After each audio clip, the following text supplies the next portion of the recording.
Fireside Tailes for Wolfgang. Episode 57. Greetings and salutations. I'm Hunter Ackerman, here to read some classic literature for you. Welcome to Chapter 8 of Winnie the Pooh, in which Christopher Robin leads an expedition to the North Pole. One fine day, Pooh had stumped up to the top of the forest to see if his friend Christopher Robin was interested in bears at all. Fireside Tailes for Wolfgang.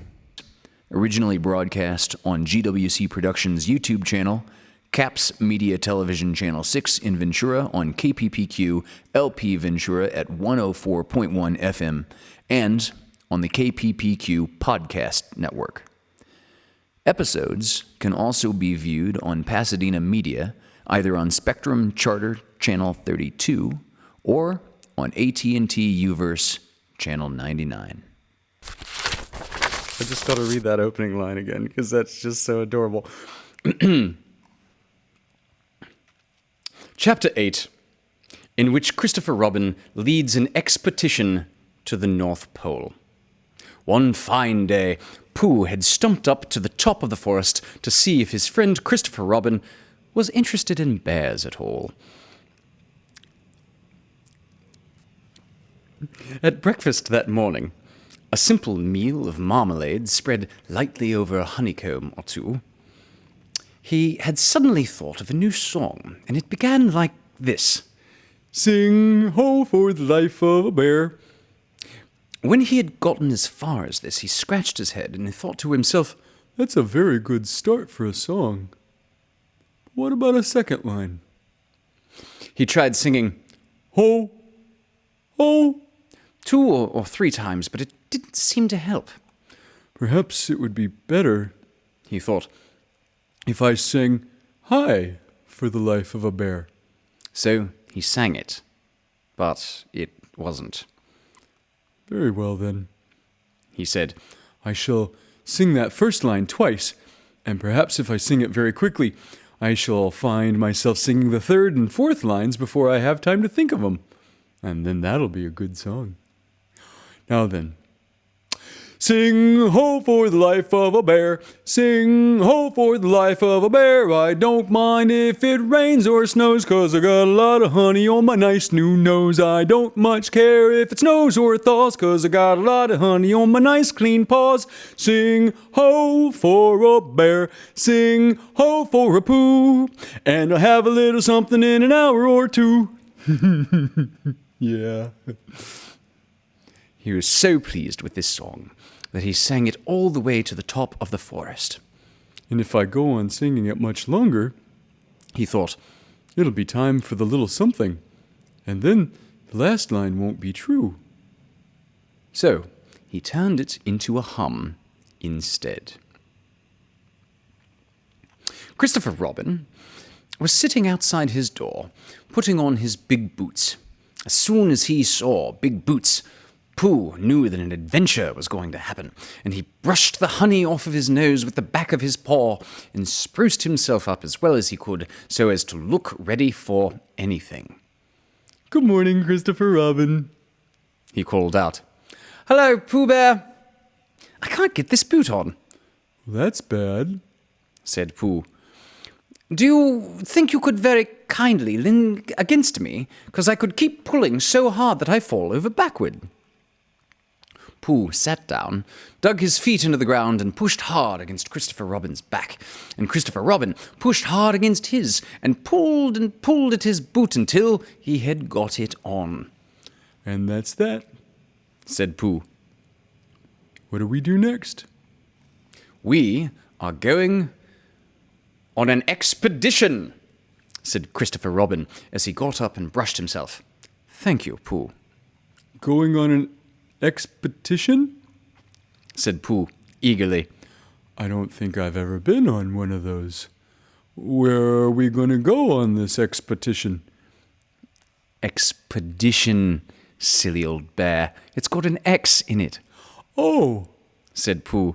I know. But he didn't really. "We're going to discover the North Pole," Oh, said Pooh again. what is the North Pole? He asked. "It's just a thing you discover," said Christopher Robin carelessly, not being quite sure himself. Oh, I see, Said Pooh.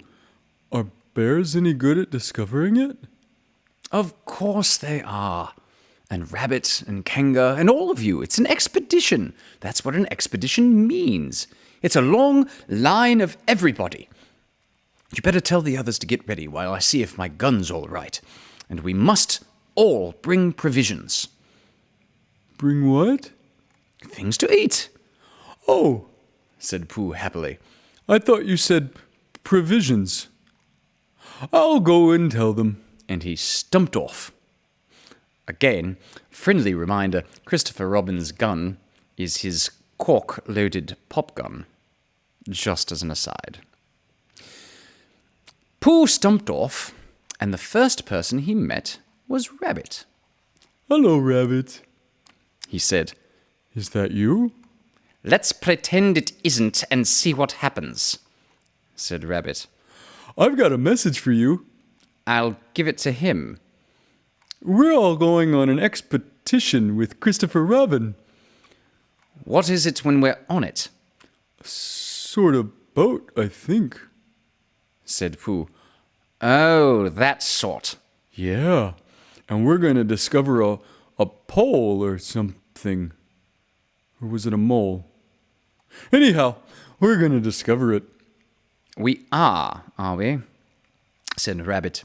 Yeah, and we got to bring things to eat with us in case we want to eat them. Now I'm going down to Piglet's. Tell Kanga, will you? He left Rabbit and hurried down to Piglet's house. The piglet was sitting on the ground at the door of his house, blowing happily at a dandelion and wondering whether it would be this year, next year, sometime, or never. Just as he discovered that it would be never and was trying to remember what it was and hoping it wasn't anything nice, when Pooh came up. Oh, Piglet, said Pooh excitedly. We're going on an expedition, all of us, with things to eat, to discover something. To discover what? Piglet asked anxiously. Oh, just something. Nothing fierce? Christopher Robin didn't say anything about fierce. He just said it had an X. It isn't their necks I mind, said Piglet earnestly. It's their teeth. But if Christopher Robin is coming, I guess I don't mind anything.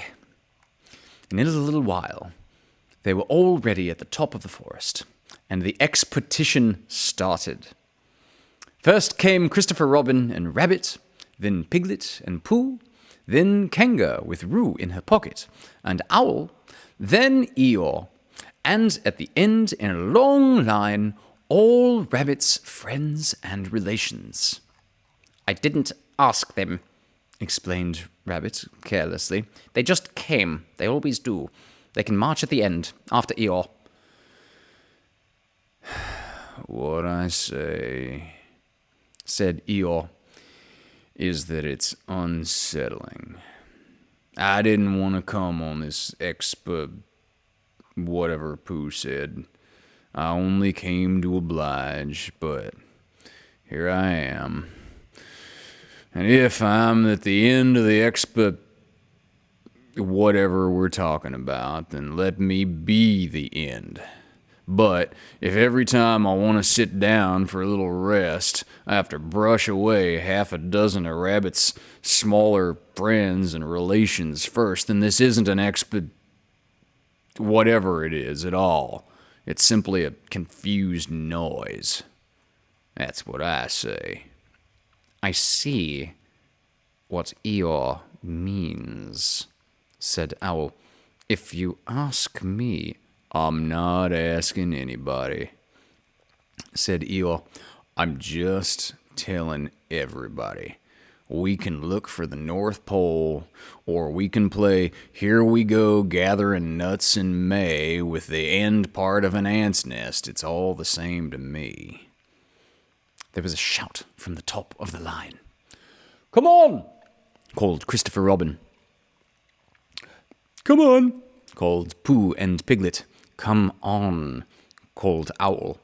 "We're starting," said Rabbit. "I must go." And he hurried off to the front of the expedition with Christopher Robin. "All right," said Eeyore. "We're going. Only don't blame me." So, off they all went to discover the pole. And as they walked, they chatted to each other of this and that, all except Pooh, who was making up a song. this is the first verse.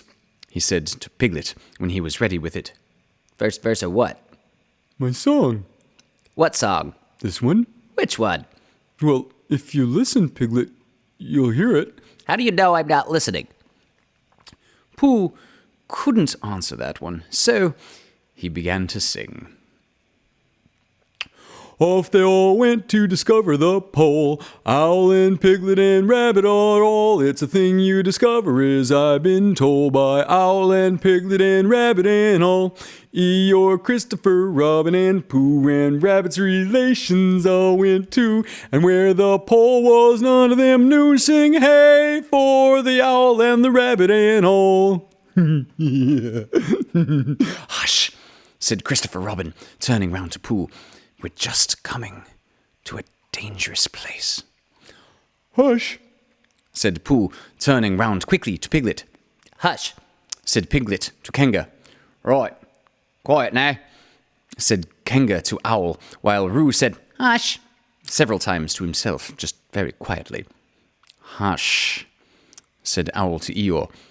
"Hush," said Eeyore in a terrible voice to all Rabbit's friends and relations, and "Hush, hush, hush," they all said hastily to each other all down the line, until it got to the last one at all. And the last and smallest friend and relation was so upset to find that the whole expedition was saying "hush" to him that he buried himself head downward in a crack in the ground, and stayed there for 2 days until the danger was over, and then went home in a great hurry and lived quietly with his aunt ever afterwards. Surprisingly, he was not actually a rabbit. His name was Alexander Beetle. They had come to a stream which twisted and tumbled between high rocky banks, and Christopher Robin saw at once how dangerous it was. "It's just the place," he explained, "for an ambush." what sort of bush? Whispered Pooh to Piglet. A gorse bush? "My dear Pooh," said Owl in his superior way, "don't you know what an ambush is?" "Owl," said Piglet, looking round at him severely. "Pooh's whisper was a perfectly private whisper, and there was no need." "An ambush," said Owl, "is a sort of surprise." So is a gorse bush sometimes, said Pooh. "An ambush, as I was about to explain to Pooh," said Piglet, "is a sort of a surprise. If people jump out at you suddenly, that is an ambush," said Owl. "It's an ambush, Pooh, when people jump out at you suddenly," explained Piglet. Pooh, who now knew what an ambush was, said that a gorse bush had sprung at him suddenly one day when he fell off a tree, and he had taken 6 days to get all the prickles out of himself. "We are not talking about gorse bushes," said Owl a little crossly. I am, said Pooh. They were climbing, very cautiously, up the stream now, going from rock to rock, and after they had gone a little way, they came to a place where the banks widened out at each side, so that on each side of the water there was a level strip of grass on which they could sit down and rest. As soon as he saw this, Christopher Robin called, "Halt!" and they all sat down and rested. "I think," said Christopher Robin, "that we ought to eat all our provisions now, so we shan't have so much to carry." Eat or what? said Pooh. "All that we brought," said Piglet, getting to work. That's a good idea, said Pooh, and he got to work too. "Have you all got something?" asked Christopher Robin, with his mouth full. "All except me," said Eeyore, as usual. He looked round at them in his melancholy way. "I suppose none of you are sitting on a thistle by any chance?" I believe I am, said Pooh. Ow! He got up and looked behind him. Yeah, I was. I thought so. "Thank you, Pooh. If you've quite finished with it." He moved across to Pooh's place and began to eat. "It don't do 'em any good, you know, if you go and sit on 'em first," he went on as he looked up, munching. "Takes all the life out of 'em. Remember that another time, all of you. A little consideration, a little thought for others makes all the difference." As soon as he had finished his lunch, Christopher Robin whispered to Rabbit, and Rabbit said, "Yes, yes, of course." And they walked a little way up the stream together. "I didn't want the others to hear," said Christopher Robin. "Quite so," said Rabbit, looking important. I wondered, it's only... Rabbit, I suppose you don't know. What does the North Pole look like?" "Well," said Rabbit, stroking his whiskers, "now you're asking me. I did know once, only I've sort of forgotten," said Christopher Robin, carelessly. "It's a funny thing," said Rabbit, "but I've sort of forgotten too. Although I did know once. I suppose it's just a pole stuck in the ground?" "Sure to be a pole," said Rabbit, "because of calling it a pole. And if it's a pole, well, I should think it would be sticking in the ground, shouldn't you? Because there'd be nowhere else to stick it." "Yes, that's what I thought. The only thing," said Rabbit, "is where is it sticking?" "That's what we're looking for," said Christopher Robin. They went back to the others. Piglet was lying on his back, sleeping peacefully. Roo was washing his face and paws in the stream, while Kanga explained to everybody proudly that this was the first time he had ever washed his face himself. And Owl was telling Kanga an interesting anecdote full of long words like encyclopedia and rhododendron, to which Kanga wasn't actually listening. "I don't hold with all this washing," grumbled Eeyore. "This modern behind-the-ears nonsense. What do you think, Pooh?" Well, said Pooh. I think... But we shall never know what Pooh thought, for there came a sudden squeak from Roo, a splash, and a loud cry of alarm from Kanga. "So much for washing." "Roo has fallen in!" cried Rabbit, and he and Christopher Robin came rushing down to the rescue. "Good-eye! Good-eye, look at me swimming!" squeaked Roo from the middle of his pool, and was hurried down a waterfall into the next pool. "Is it all apples, Roo dear? Roo, Roo?" called Kanga anxiously. "Yeah," said Roo. "Look at me swim!" And down he went over the next waterfall into another pool. Everybody was doing something to help. Piglet, wide awake, suddenly was jumping up and down, making "oh, I say" noises. Owl was explaining that in a case of sudden and temporary immersion, the important thing was to keep the head above water. Kanga was jumping along the bank, saying, "Are you sure you're all right, Roo dear?" To which Roo, from whatever pool he was in at the moment, answered, "Look at me, I'm swimming."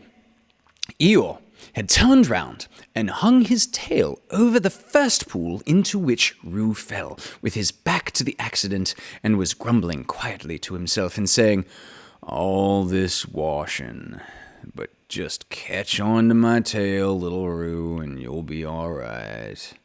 And Christopher Robin and Rabbit came hurrying past Eeyore and were calling out to the others in front of them. "It's all right, Roo. I'm coming," called Christopher Robin. "Get something across the stream lower down, some of you fellows," called out Rabbit. But Pooh was getting something. 2 pools below Roo, he was standing with a long pole in his paws, and Kanga came up and took one end of it, and between the 2 of them, they held it across the lower part of the pool, and Roo, still bubbling proudly, "Look at me swimming," drifted up against it and climbed out. "Did you see me swimming?" squeaked Roo excitedly, while Kanga scolded him and rubbed him down. "Pooh, did you see me swimming? That's called swimming, that's all right. That's what I was doing. Rabbit, did you see what I was doing? I was swimming, mate. Hello, Piglet. Hey, I say, Piglet, old chap, what do you think I was doing, mate? Swimming! Christopher Robin, did you see me? Guess what I was doing, Christopher Robin? I was..." But Christopher Robin wasn't listening. He was looking at Pooh. "Pooh," he said, "where did you find that pole?" Pooh looked at the pole in his hands. "I just found it," he said. "I thought it ought to be useful. I just picked it up." "Pooh," said Christopher Robin solemnly, "the expedition is over. You have found the North Pole." "Oh," said Pooh. Eeyore was sitting with his tail in the water when they all got back to him. "Tell Roo to be quick, somebody," he said. "My tail's getting cold. I don't want to mention it, but I just mention it. I don't want to complain, but there it is. My tail is cold." "Here I am, mates," squeaked Roo. "Oh, there you are." "Did you see me? I was swimming." Eeyore took his tail out of the water and swished it from side to side. "As I expected," he said. "Lost all feeling. Numbed it. That's what it's done. Numbed it. Well, as long as nobody minds, I suppose it's all right." "Poor old Eeyore, I'll dry it for you," said Christopher Robin, and he took out his handkerchief and rubbed it up. "Thank you, Christopher Robin. You're the only one who seems to understand about tails. They don't think... What's the matter with some of these others? They have no imagination. A tail isn't a tail to them. It's just a little bit extra in the back." "Never mind, Eeyore," said Christopher Robin, rubbing his hardest. "Is that better?" "It's feeling more like a tail, I guess. It belongs again, if you know what I mean." "Hello, Eeyore," said Pooh, coming up to them with his pole. "Hello, Pooh. Thank you for asking, but I shall be able to use it again in a day or 2. "Use what?" asked Pooh. "What we're talking about." "I wasn't talking about anything," said Pooh, looking puzzled. "My mistake again. I thought you were saying how sorry you were about my tail being all numb and Could you do anything to help? No, Said Pooh. that wasn't me. He said. He thought for a little while and suggested helpfully, Perhaps it was somebody else.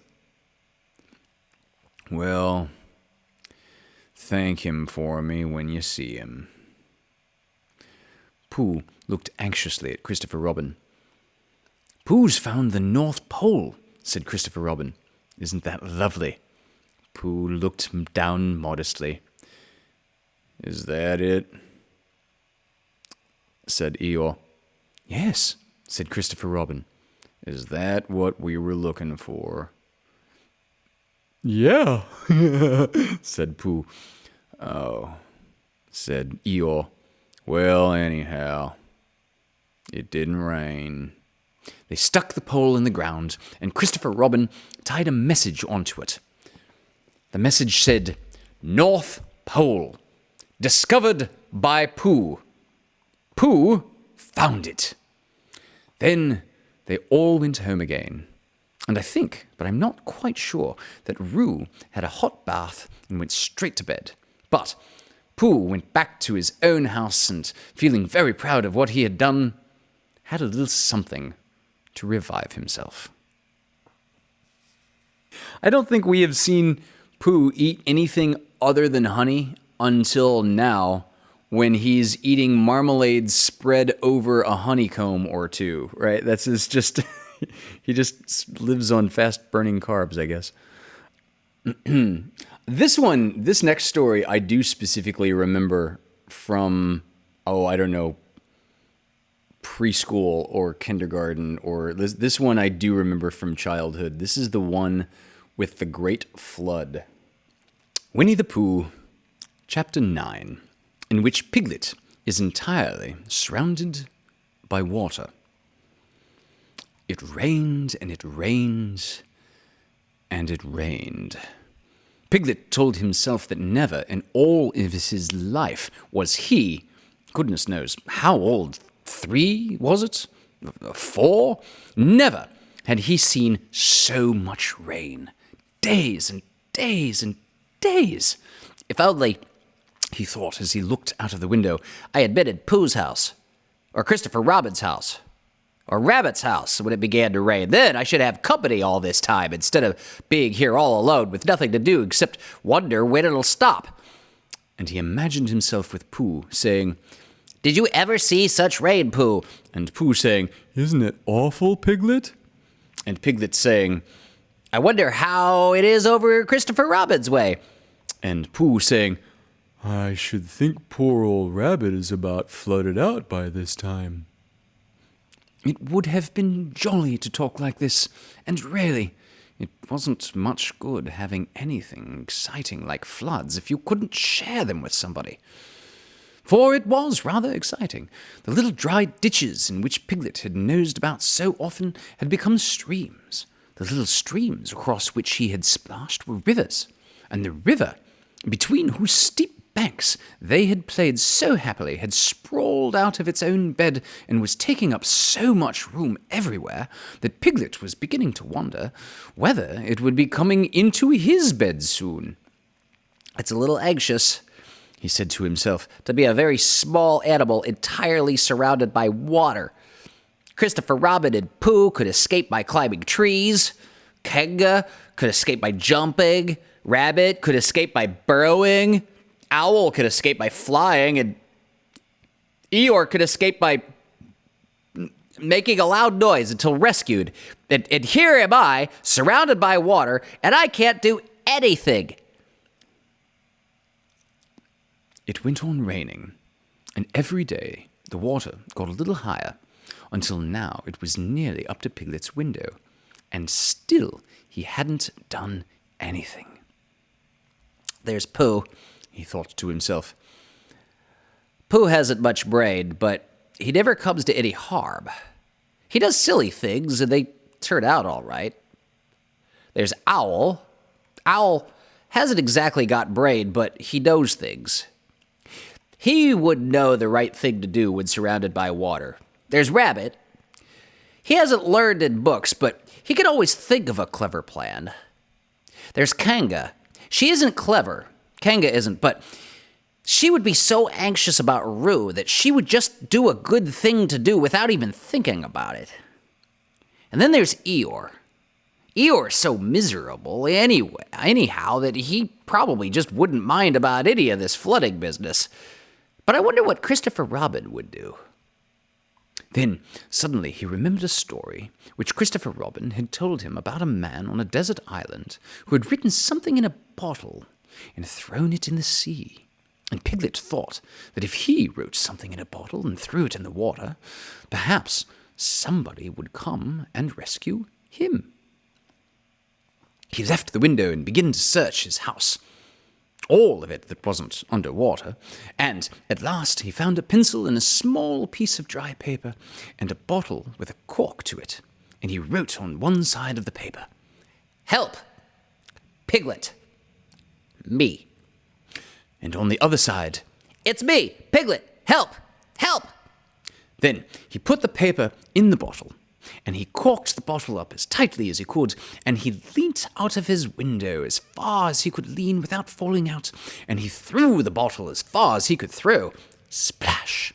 And in a little while, it bobbed up again on the water, and he watched it floating slowly away in the distance until his eyes ached with looking, and sometimes he thought it was the bottle, and sometimes he thought it was just a ripple on the water which he was following, and then, suddenly, he knew that he would never see it again, and that he had done all he could do to save himself. So now, he thought, somebody else will have to do something, and I hope they will do it soon, because if they don't, I shall have to swim, which I can't. So I hope they do it soon. And then he gave a very long sigh and said, "I wish Pooh were here. It's so much more friendly with two." When the rain began, Pooh was asleep. It rained and rained and it rained, and he slept and he slept and he slept. He had had a tiring day. You remember how he discovered the North Pole? Well, he was so proud of this that he asked Christopher Robin if there were any other poles such as a bear of little brain might discover.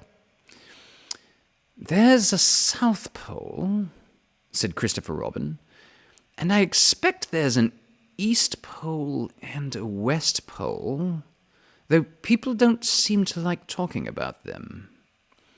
Pooh was very excited when he heard this, and suggested that they should have an expedition to discover the East Pole, but Christopher Robin had thought of something else to do with Kanga. So Pooh went out to discover the East Pole by himself. Whether he discovered it or not, I forget, actually, but he was so tired when he got home that in the very middle of his supper, after he had been eating for little more than half an hour, he fell fast asleep in his chair, and slept, and slept, and slept. Then, suddenly, he was dreaming. He was at the East Pole, and it was a very cold pole with the coldest sort of snow and ice all over it. He had found a beehive to sleep in, but there wasn't room for his legs. So he had left them outside, and wild woozles such as inhabit the East Pole came and nibbled off all the fur from his legs to make nests for their young. And the more they nibbled, the colder his legs got, until suddenly he woke up with an "Oh!" And there he was, sitting in his chair, with his feet in the water, and water all around him. He splashed to his door, and he looked out. "This is serious," said Pooh. "I must have an escape." So he took his largest pot of honey and escaped with it to a broad branch of his tree, well above the water. And then he climbed down again and escaped with another pot. And when the whole escape was finished, there was Pooh sitting on his branch, dangling his legs, and there beside him were 10 pots of honey. 2 days later, there was Pooh sitting on his branch, dangling his legs, and there beside him were 4 pots of honey. 3 days later, there was Pooh, sitting on his branch, dangling his legs, and there beside him was 1 pot of honey. 4 days later, there was Pooh, and it was on the morning of the 4th day that Piglet's bottle came floating past him. And with one loud cry of, "Honey!"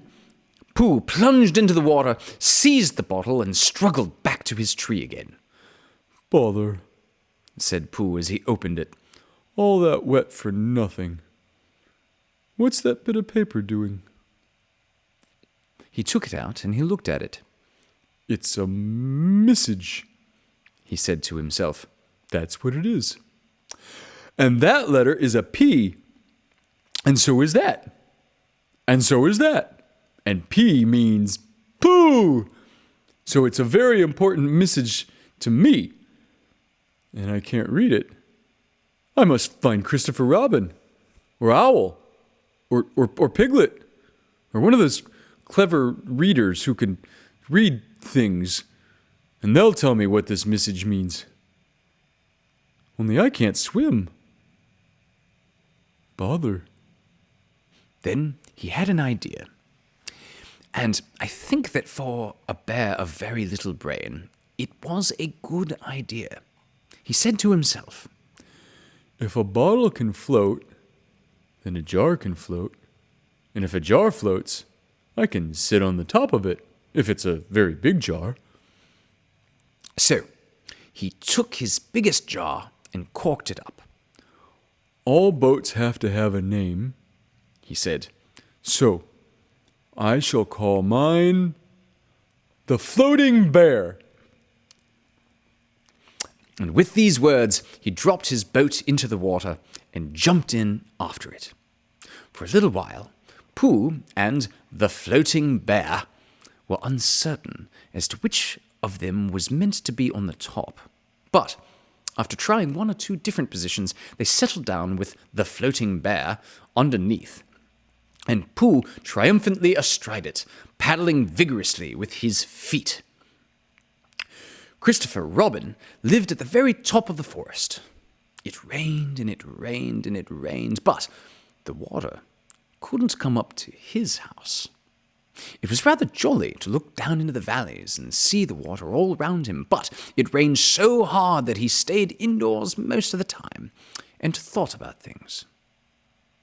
Every morning he went out with his umbrella and put a stick in the place where the water came up to it. And every morning he went out and couldn't see his stick anymore. So he put another stick in the place where the water came up to. And then he walked home again. And each morning he had a shorter way to walk than he had the morning before.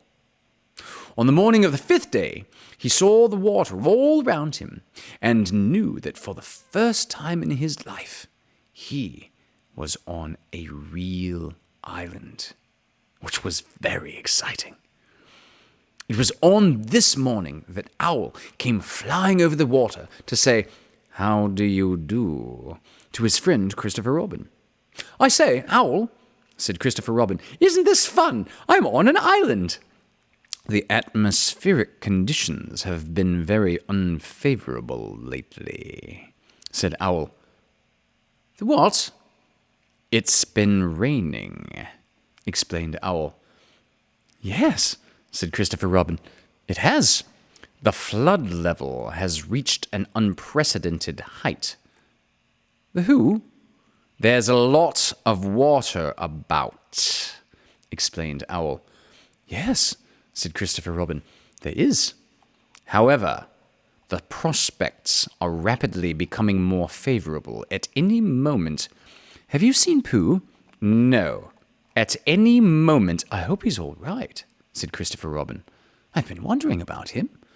I expect Piglet's with him. Do you think that they're all right, Owl?" "I expect so. You see, at any moment—" "Do go and see, Owl, because Pooh hasn't got very much brain, and he might do something silly, and I do love him so, Owl. Do you see, Owl? That's all right, said Owl. I'll go. I'll be back directly. And he flew off. In a little while, he was back again. Pooh isn't there, he said. Not there?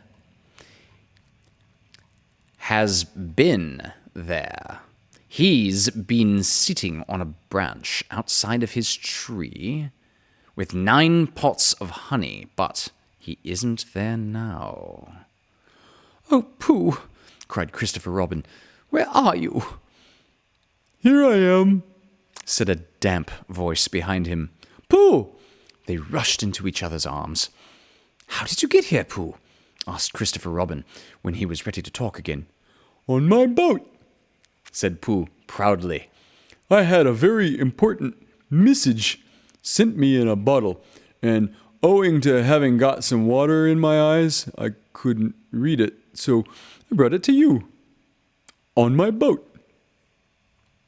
With these proud words, he gave Christopher Robin the message.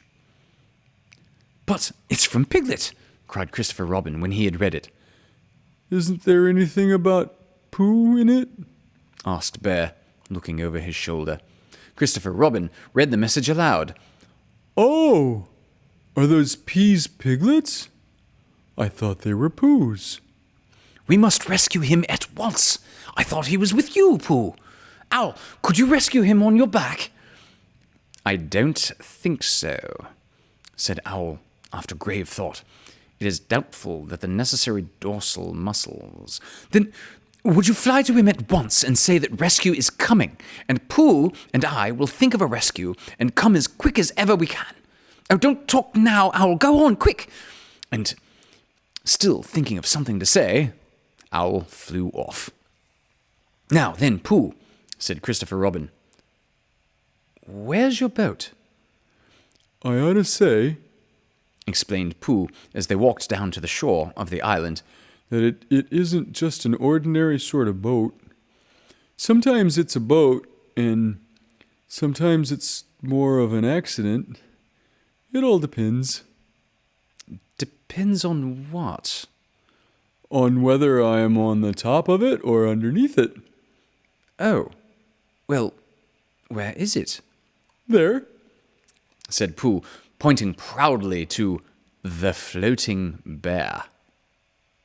It wasn't what Christopher Robin expected, and the more he looked at it, the more he thought what a brave and clever bear Pooh was. And the more Christopher Robin thought this, the more Pooh looked modestly down his nose and tried to pretend he wasn't. But it's too small for 2 of us, said Christopher Robin sadly. 3 of us with Piglet. That makes it smaller still. Oh, Pooh Bear, what shall we do? And then this bear, Pooh Bear, Winnie the Pooh, F.O.P., friend of Piglet, R.C., rabbit's companion, P.D., pole discoverer, E.C. and T.F., Eeyore's comforter and tail finder. In fact, Pooh himself said something so clever that Christopher Robin could only look at him with open mouth and eyes staring, wondering if this was really the bear of very little brain whom he had known and loved so long. We might go in your umbrella. We might go in your umbrella, said Pooh. We might go in your umbrella.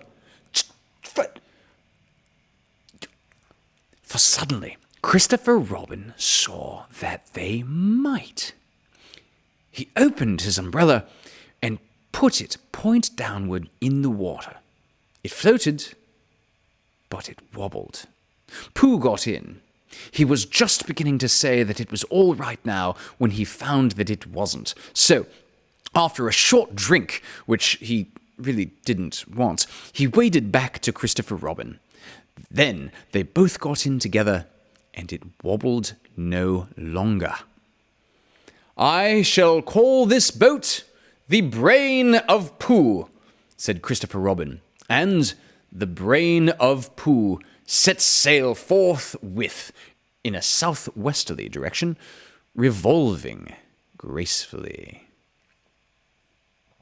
You can imagine Piglet's joy when at last the ship came in sight of him. In after years, he liked to think that he had been in very great danger during the terrible flood, but the only danger he had really been in was in the last half hour of his imprisonment, when Owl, who had just flown up, sat on a branch of his tree to comfort him, and told him a very long story about an aunt who had once laid a seagull's egg by mistake, and the story went on and on, rather like this sentence, until Piglet, who was listening out of his window without much hope, went to sleep quietly and naturally, sipping slowly, slipping out the window toward the water until he was only hanging on by his toes, at which moment, luckily, a sudden loud squawk from Owl, which was really part of the story, being what his aunt said, woke the Piglet up and just gave him time to jerk himself back into safety and say, "How interesting, did she?" When, well, you can imagine his joy when at last he saw the good ship, Brain of Pooh, Captain C. Robin, First Mate P. Bear, coming over the sea to rescue him. Christopher Robin and Pooh again. And that is really the end of the story. And I am very tired after that last sentence. I think I shall stop there. Believe it or not, that was not me editorializing. It actually talks about that long run-on sentence. And the last sentence in the story is, "I'm very tired after that last sentence. I think I shall stop there." Saki. His actual name was H.H. Monroe.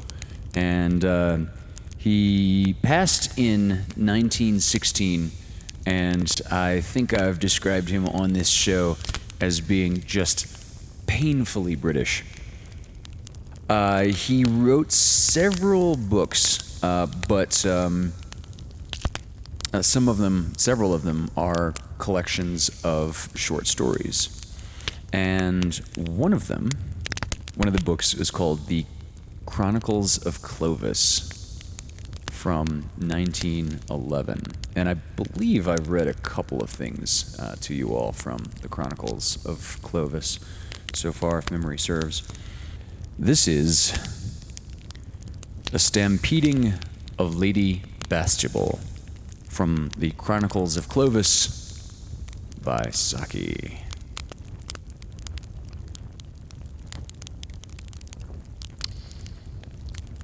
It would be rather nice if you would put up Clovis for another 6 days while I go up north to the McGregors, said Mrs. Sangrel, sleepily across the breakfast table. It was her invariable plan to speak in a sleepy, comfortable voice whenever she was unusually keen about anything. It put people off their guard, you see, and they frequently fell in with her wishes before they had realized that she was really asking for anything. Lady Bastable, however, was not so easily taken unawares. Possibly, she knew that voice and what it betokened. At any rate, she knew Clovis. She frowned at a piece of toast and ate it very slowly, as though she wished to convey the impression that the process hurt her more than it hurt the toast, but no extension of hospitality on Clovis's behalf rose to her lips. "It would be a great convenience to me," pursued Mrs. Sangrail, abandoning the careless tone. "I particularly don't want to take him to the McGregors, and it will only be for 6 days." "It will seem longer," said Lady Bastable dismally. The last time he stayed here for a week... I know, interrupted the other hastily, but that was nearly 2 years ago. He was younger then. But he hasn't improved, said her hostess. It's no use growing older if you only learn new ways of misbehaving yourself. Mrs. Sangrail was unable to argue the point. Since Clovis had reached the age of 17, she had never ceased to bewail his irrepressible waywardness to all her circle of acquaintances, and a polite skepticism would have greeted the slightest hint of a prospective reformation. She discarded the fruitless effort at cajolery and resorted to undisguised bribery. If you'll have him here for these 6 days, I'll cancel that outstanding bridge account. It was only for 49 shillings, but Lady Bastable loved shillings with a great, strong love. To lose money at bridge and not to have to pay it was one of those rare expenses which gave the card table a glamour in her eyes which it could never otherwise have possessed.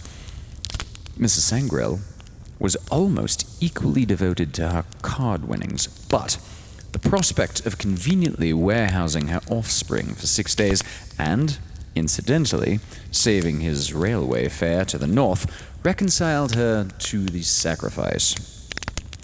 When Clovis made a belated appearance at the breakfast table, the bargain had been struck. Just think, said Mrs. Sangrail sleepily.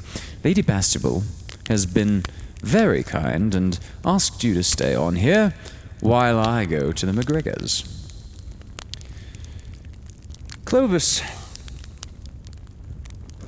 said suitable things in a highly unsuitable manner, and proceeded to make punitive expeditions among the breakfast dishes with a scowl on his face that would have driven the purr out of a peace conference.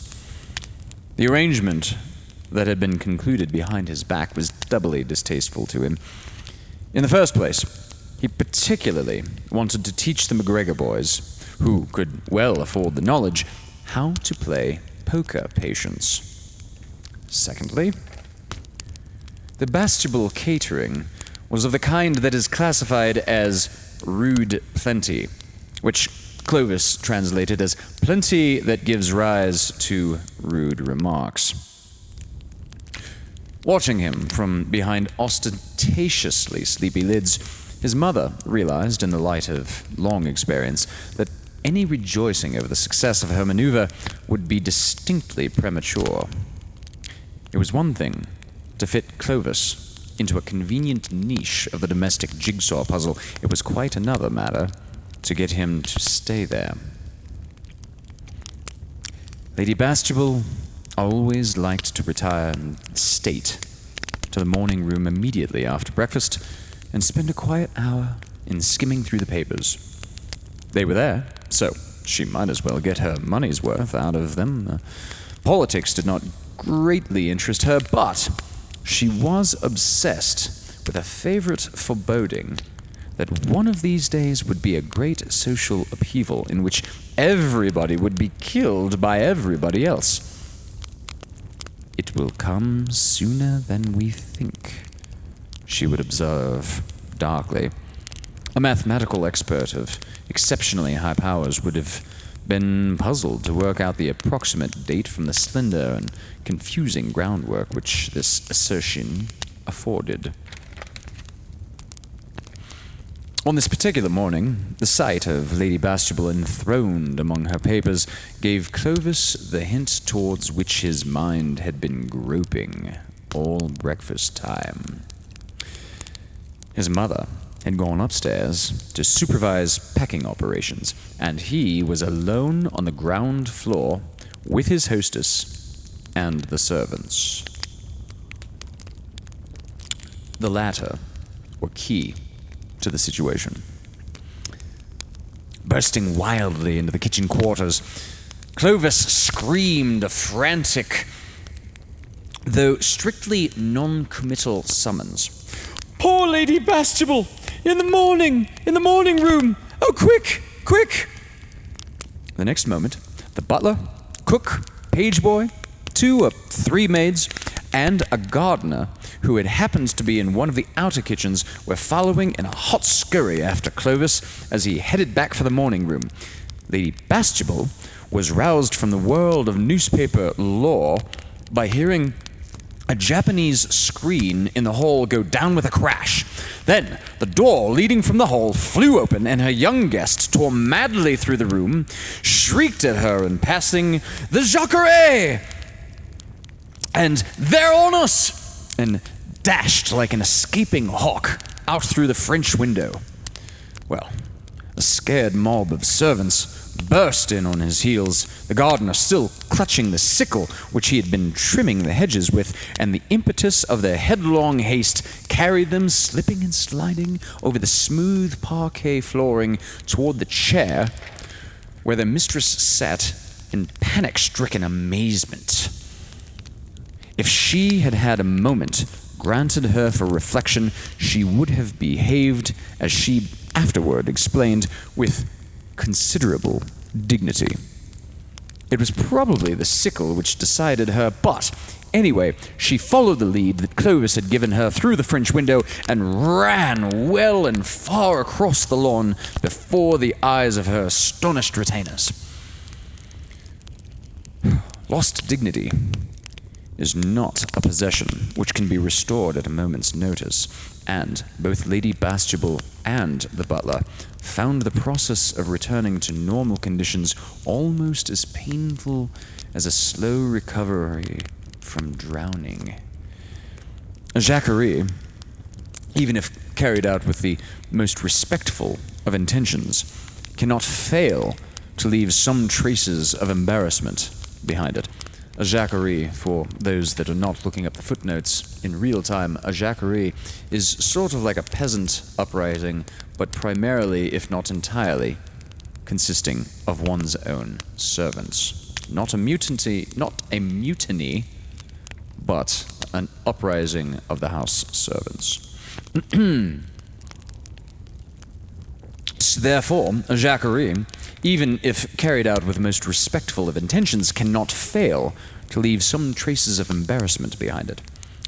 By lunchtime, however, decorum had reasserted itself with enhanced vigor as a natural rebound from its recent overthrow, and the meal was served in a frigid stateliness that might have been framed on a Byzantine model. Halfway through its duration, Mrs. Sangrail was solemnly presented with an envelope lying on a silver platter. It contained a check for 49 shillings. The McGregor boys learned how to play poker patience after all. They could afford to. Thank you for joining us for this episode of Fireside Tales for Wolfgang. You can view more of my work at Hunter's Acoustic Cabin. Directed by Hunter Ackerman. Produced by GWC Productions. In memory of Wolfgang Beastly. Originally broadcast on GWC Productions' YouTube channel, Caps Media Television Channel 6 in Ventura on KPPQ LP Ventura at 104.1 FM, and on the KPPQ Podcast Network. Episodes can also be viewed on Pasadena Media, either on Spectrum Charter Channel 32 or on AT&T UVerse Channel 99.